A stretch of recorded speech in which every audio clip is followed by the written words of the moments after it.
we are going to be celebrating by thinking about those who have fought for our country, for the freedom, the people that are on the front lines right now, the nurses, the doctors, the people at the grocery store who made this day possible. So thank you all for being there and for fighting for the freedom of our country. We're gonna be celebrating by making some beautiful barbecue, and you don't need a barbecue at home. We're gonna be grilling it up right here in our kitchen. We're gonna be making some Kufta Burgers. We're gonna be making some garlic and herb fries and a beautiful broccoli salad that will even have people who don't like broccoli eating it right out of the palm of your hands. So stick around. Kufta is a delicious way that Middle Eastern people like to enhance the ground beef. If you've been to a Middle Eastern restaurant, you know exactly what I'm talking about. We use a little bit of garlic, onions, spices, herbs, all the delicious stuff to make the ground beef really pop and come to life. In fact, I don't think I could have a burger any other way besides a Kufta burger. So to make a Kufta burger, you're going to need parsley, onions, garlic, ground beef, salt and pepper. So first thing you want to do is wash the parsley. I like to use a vegetable wash and water, especially now with everything going on in the world. Just want to be extra sure that my vegetables are clean. Take off the stems and then we're going to chop it really finely.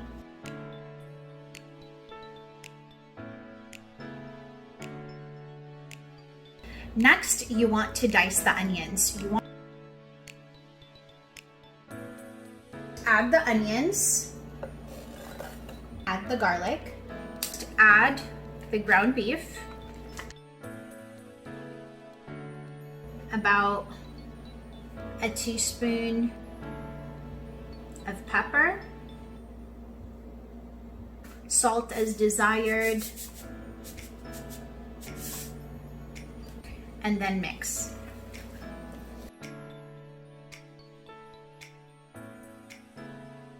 I am going to be adding a secret ingredient today, and it's a little bit of Dijon mustard. Half a teaspoon. Now we're going to take this beautiful mixture and put it in the refrigerator for at least 30 minutes.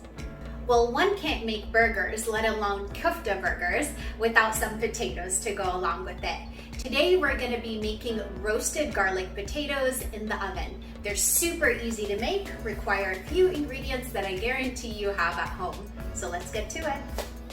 You're going to need some red potatoes, or you could use regular potatoes, some herbs. You could use a herb of your choice. Today we're using some dried parsley.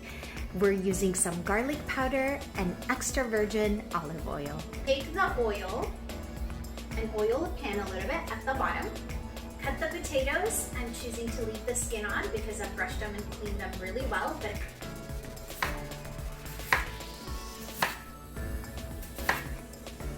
add a little bit of the oil, add garlic powder, herb.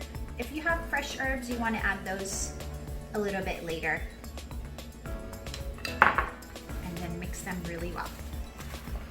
Add a little bit of salt, a little bit of pepper. Cover the potatoes and put it in the oven at 375 degrees for about 40 minutes. Do you hate broccoli, or do you know somebody that does? Well, then I challenge you to make this citrus broccoli salad and see if you change your mind. If you accept the challenge, go ahead and post your results in the comments. I look forward to it. So for this delicious recipe, you will need broccoli, some sliced almonds, oranges or mandarins, and mayo. Okay, so first you want to go ahead and cut the florets of the broccoli. You want to piece them up. You want them to be small enough to where you can eat them. Next, you want to take the juice of about half an orange. Now take the mayo and add that in. Add some of the juice and mix that really well. Slice up the orange slices. Add those to the broccoli, the almond slices, a little bit of salt to enhance the sweetness and mix it really well.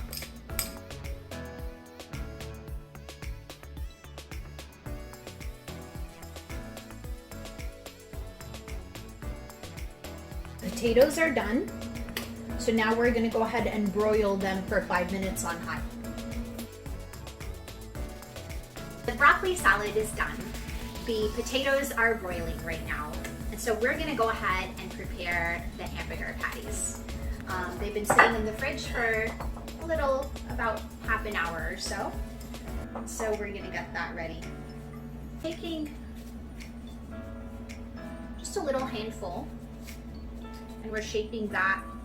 And I'm gonna make them larger than what I'd want them to be because they always shrink when you cook them.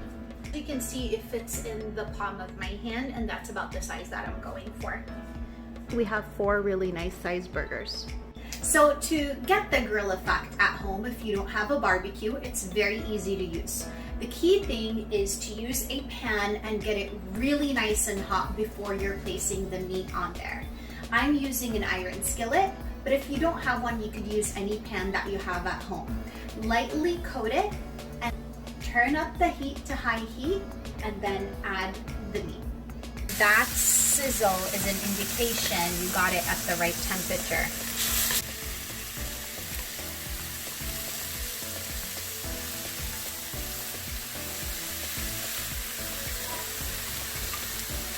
Grill it for about 3 to 4 minutes and then flip it over.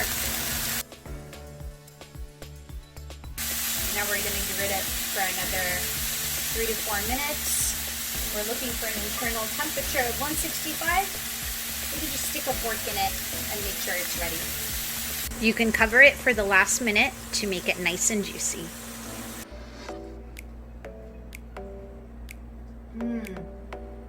That's it, guys. I hope you enjoyed these recipes. I hope you take on the challenge of making these and reporting in the comments what your experience is like. Please go ahead and subscribe to the channel so I could keep on making videos like this and bringing them right to your kitchen. Happy Memorial Day. Have a blessed one. Bye.